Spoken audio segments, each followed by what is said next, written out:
Bonjour à tous, voici une nouvelle émission consacrée à la réindustrialisation responsable, le thème transversal que vous pouvez retrouver en de nombreux endroits sur le Salon Global Industrie, en particulier sur une animation digitale à l'entrée du Hall 6. Et pour ce thème dont vous devez commencer à comprendre qu'il est vraiment important, qu'il est essentiel, qu'il a été repris par nos politiques, qu'il y a des plans qui se mettent en place. Et donc, il est intéressant de voir l'avis des spécialistes, des professionnels, qu'ils soient offreurs, qu'ils soient utilisateurs, ainsi que lorsqu'ils travaillent dans le cadre d'une organisation professionnelle. Et j'ai le plaisir d'accueillir aujourd'hui Laurence Chéria. Bonjour Laurence. Bonjour Benoît. Qui est secrétaire générale du syndicat de la mécatronique, Artema. Et on va commencer évidemment, si vous le voulez bien, par avoir une petite description des activités d'Artema. Alors Artema est l'organisation professionnelle des industriels de la mécatronique. On vient de changer de nom, donc voilà, il n'y a plus de syndicat. Donc c'est l'organisation professionnelle donc de la mécatronique. Alors juste quelques chiffres clés pour situer. C'est en gros 150 entreprises adhérentes, 35 000 salariés, dont pratiquement 60% en production. Donc des entreprises qui ont beaucoup d'usines. En fait, on a plus d'une centaine d'usines de nos adhérents localisés en France. Important, sans compter les sites d'assemblage ou les centres de services. 8 milliards d'euros de chiffre d'affaires au global et à peu près 50% à l'export. Voilà pour situer. Les professions à l'intérieur, alors c'est un syndicat qui est... Enfin, un syndicat, l'organisation professionnelle qui a non seulement la partie mécatronique, mais on a encore des composants mécaniques et il y en aura toujours, il ne faut pas les oublier. Donc c'est composants et solutions, sous-ensembles, mécaniques et mécatroniques, dans les domaines principalement liés au mouvement, qui sont les transmissions, qu'elles soient mécaniques, hydrauliques, pneumatiques, ou des automatismes liés à ça, ou la combinaison des technologies, parce qu'il y a de plus en plus d'électropneumatiques, d'électro-hydrauliques ou d'électromécaniques. Il y a tous les roulements, les guidages linéaires, indispensables dans les machines, les vis à billes, enfin, etc. Tous les systèmes d'étanchéité. Et puis les fixations, qui en fait sont souvent des systèmes de fixation et qui sont aujourd'hui de plus en plus mécatroniques, avec des systèmes nouveaux. Donc voilà, et c'est la mécatronique qui réunit tout le monde. Voilà à peu près. Et où on trouve justement ces composants, parce qu'ils ne sont pas tellement visibles en tant que tels? C'est tout le problème qu'on a, c'est qu'il y en a partout. Donc il n'y a pas une machine, il n'y a pas un robot, il n'y a pas un moyen de transport qui ne contiennent pas ces produits-là, qui sont souvent le cœur en fait de la machine, parce que c'est le mouvement. Une machine qui n'a pas de mouvement, elle ne fait rien. Donc en fait, on est au cœur de tout ça. Dans un robot, notamment, le robot, on dit, c'est le prolongement de la mécatronique. En fait, le robot contient énormément de composants et de sous-ensembles mécatroniques qui lui permet d'être agile comme il est, quel que soit le nombre d'axes qu'il a, et puis d'être intelligent aussi sur plein de choses. Et en fait, moi, je suis je fais un petit bout de temps que je suis là maintenant, mais c'est ce qui est très important, et ça s'est encore accéléré aujourd'hui, c'est les innovations dans des composants qu'on croirait très figés. Je prends le roulement. Un roulement, oui. Alors d'abord, il n'y a pas que les roulements à billes, il y a aussi les roulements coniques et les roulements à aiguilles, ça je le répète tout le temps. Mais un roulement aujourd'hui, c'est plus le même qu'il y a 20 ans, parce qu'on lui a mis de l'intelligence. En fait, la mécatronique, c'est l'apport de l'intelligence en fait, dans un composant. Ou dans un sous-ensemble, ça dépend de quoi on parle. Sur la base d'un composant mécanique, et j'allais justement vous le préciser, parce que finalement, tout le monde connaît la mécatronique, mais on ne sait pas toujours exactement ce qu'on y rattache. Et là, c'est vraiment des capacités techniques de l'objet, du composant mécanique qui sont amplifiées grâce à l'électronique. Oui, qui permet d'ajouter en fait beaucoup de fonctions, dont notamment savoir à peu près son comportement, d'où l'importance en fait dans une machine d'un composant ou d'un sous-ensemble mécanique instrumenté, donc de la mécatronique, parce qu'on peut prévoir à l'avance s'il va y avoir une défaillance, et donc au lieu d'avoir un arrêt-stop parce que ça tombe en panne, comme dans, par exemple, une industrie papetière où ça peut coûter très cher, un arrêt de ligne. Là, on peut prévoir et intervenir à l'avance parce que par le comportement du composant, des problèmes de vibration, de température, ça dépend de quoi on parle, ça on est plutôt dans le mécanique, mais quand on est une perte de pression ou une perte de débit dans une transmission hydraulique ou pneumatique, voilà, c'est beaucoup plus intéressant comme ça. Ça signifie que la maintenance prend une place très importante dans l'activité. Oui, beaucoup.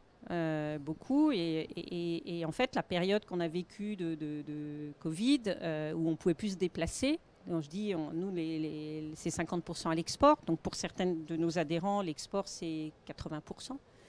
Et quand on a ces machines au bout du monde, enfin c'est parti au bout du monde et qu'on dit on a un problème, on fait comment pour intervenir?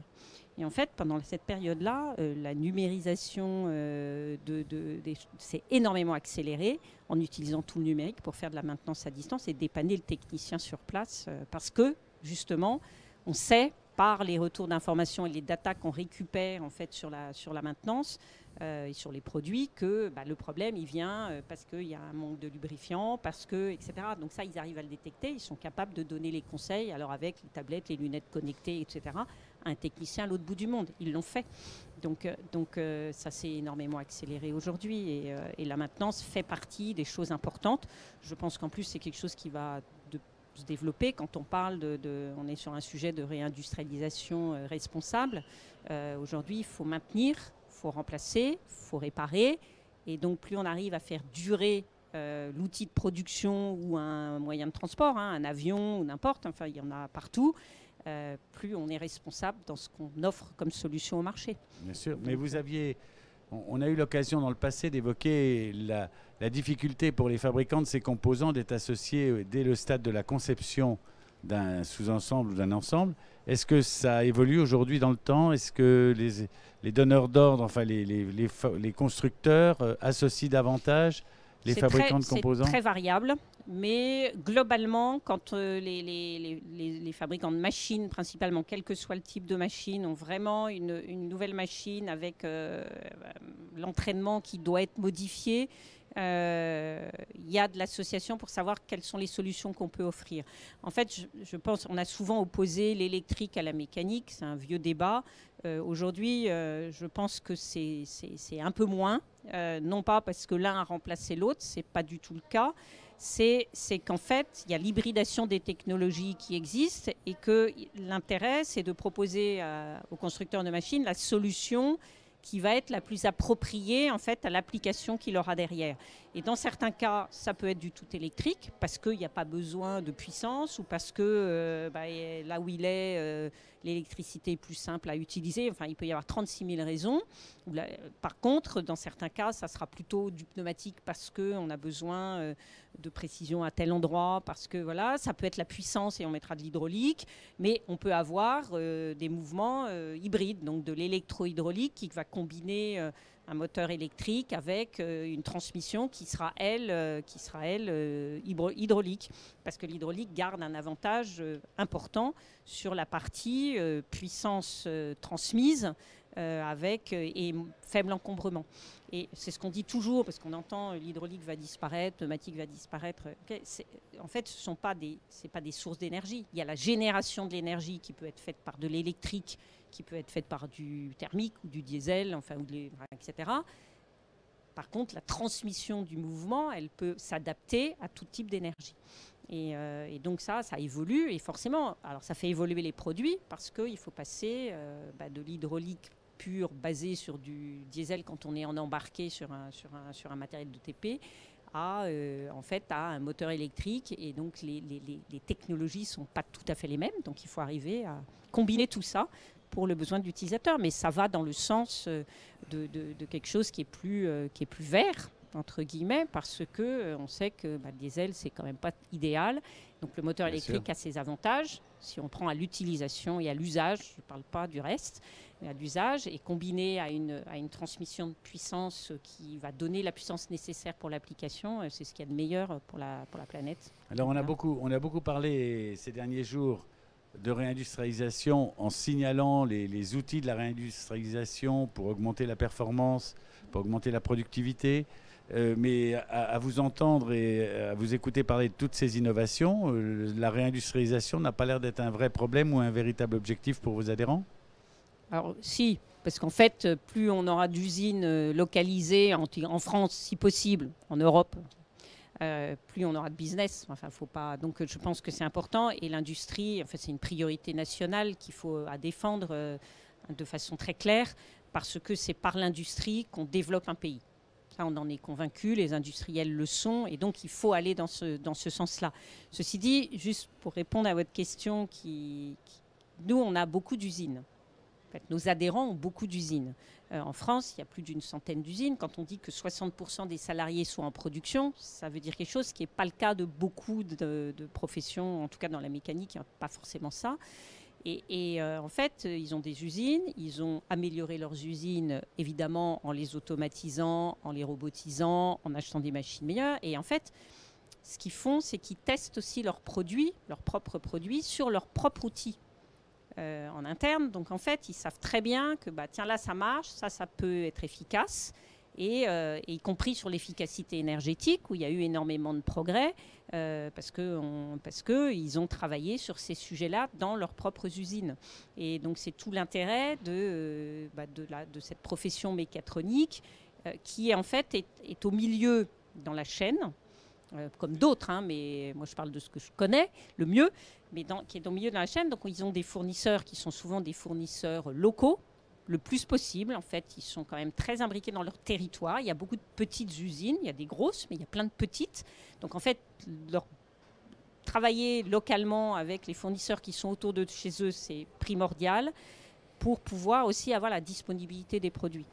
Et donc, ils travaillent beaucoup comme ça. Et puis, ils testent aussi des nouvelles choses dans leurs usines pour après, on est dans tous les secteurs clients, il n'y a pas un secteur qui échappe. Bien sûr. Donc, en fait, il faut fournir. Et quand on est dans le composant, pour revenir, la disponibilité des produits est quelque chose de fondamental. Et on le voit avec tout ce qu'on a vécu ces derniers temps, entre la partie, pénurie de produits, la guerre aujourd'hui, de matières premières, de composants, alors surtout les semi-conducteurs, mais pas d'eux qui nous impactent aussi. Hein. Mais quand on voit ça, on se dit, mais la disponibilité, les arrêts d'usine dus à des problèmes d'approvisionnement, on arrête, quoi. L'important, c'est que tout fonctionne, et donc plus on a les produits disponibles, et donc qu'on ne dépend pas de pays extérieurs dont on ne maîtrise pas les choses et tout, plus on sera productif. Donc il faut absolument continuer à relocaliser. On a des choses qui manquent en France, y compris dans nos professions. On manque les fabricants d'engrenages, pour prendre un schéma, les fabricants d'engrenages, il y en a encore, mais il n'y en a pas assez. Donc si on pouvait arriver à relocaliser certains points manquants, on dit souvent il faut relocaliser, alors, relocaliser, j'aime pas ce mot, parce qu'on ne fera pas revenir les mêmes choses que ce qui est parti. Par contre, il y a des évolutions technologiques qui nous permettent éventuellement pourquoi pas, de refaire des engrenages, mais avec des usines différentes, avec des façons de travailler différentes, des machines différentes, et puis peut-être d'autres choses, et peut-être pas que l'engrenage, mais autre chose, et qui peuvent servir le marché. Donc voilà, donc c'est un ensemble de choses qu'il faut arriver à redévelopper. Et moi je rappelle, les composants sont indispensables à toute application. Et c'est souvent le maillon, entre guillemets, qu'on dit le plus petit, qui peut tout arrêter.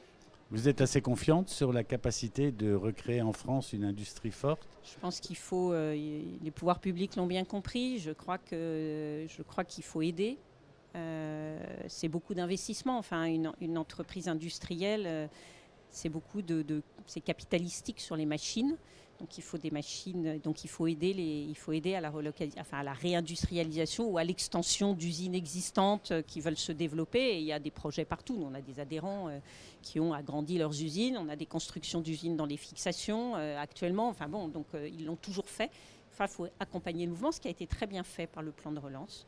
Donc ça, il faut poursuivre. En tout cas, manifestement, les fournisseurs de composants sont prêts à réagir. Merci Laurence de cette rencontre. Et rendez-vous sur l'espace réindustrialisation, où figure d'ailleurs une très intéressante vidéo réalisée par Artema et qui présente les effets d'un travail d'éco-conception, de collaboration et d'innovation sur des composants. Merci, à très bientôt. Merci.